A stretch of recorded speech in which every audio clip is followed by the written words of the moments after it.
So the first thing we want to do is find the amplitude. So the amplitude is from this baseline to any maximum value. So here we see that it is going up to 2 meters. So my amplitude is going to be 2 meters.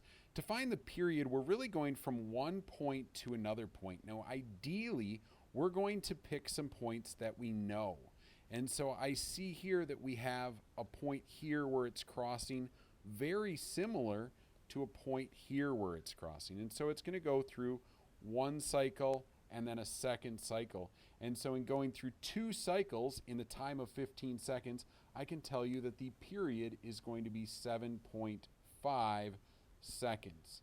To find frequency, we don't really need the graph at this point, but frequency is equal to 1 over the period. So I just need to do 1 divided by 7.5, and we end up with 0.13 hertz. Now to find angular frequency, again, I'm just going to use the equation. So 2 pi divided by the period will give me my angular frequency.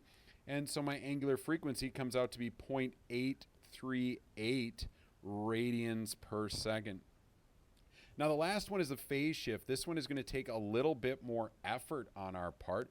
So the best way to do this is to pick a point that you know and use that point. So I'm going to go ahead and pick the point 0, 0. So at t equals 0, I know that the position is also 0, and I know that the velocity is negative.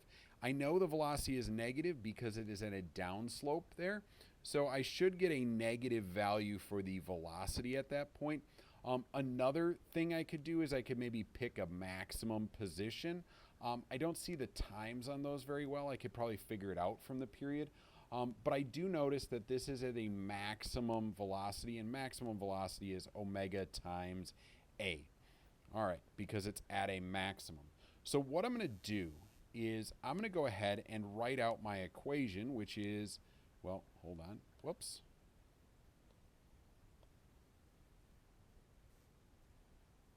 I'm going to go ahead and write out my equation. So I have 0. Oops. Let me try that again. I'm going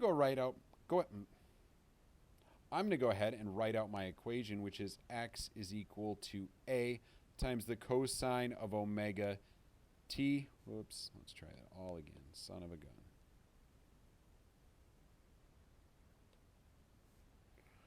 I'm going to use the equation x is equal to a omega t. Oh my God. How many times can I screw this up? You're flustered, Mr. Foster. All right. I'm going to use the equation x is equal to a times the cosine of omega t plus phi. And I'm trying to solve for phi. Now the benefit of choosing this point here, that t equals 0, is this term in the middle is 0. So now I have 0 is equal to a times the cosine of phi. Okay, so now I just have to solve for phi. So I can divide the a over, so I get 0. So 0 is equal to the cosine of phi. Now the problem here is this gives me 2 solutions for phi. I can either end up with plus or minus pi over 2. I need to figure out which one it is. So this is where I'm going to need the velocity part of this. So I'm going to set my velocity equal to a negative omega a, and my velocity function is negative omega a sine of omega t plus phi here. Okay, where this omega t is 0 because we were at t equals 0. So now I know, okay, these become 1, so I'm looking for when is 1 equal to the sine of phi. And so now I know, oh, that value is when phi is equal to pi over 2. So now I know what my phi value was. I was able to narrow it down in the with the x, but I had to do that extra little bit to figure out which one it was. So now I know my phi value is pi over 2. So that is our phase shift.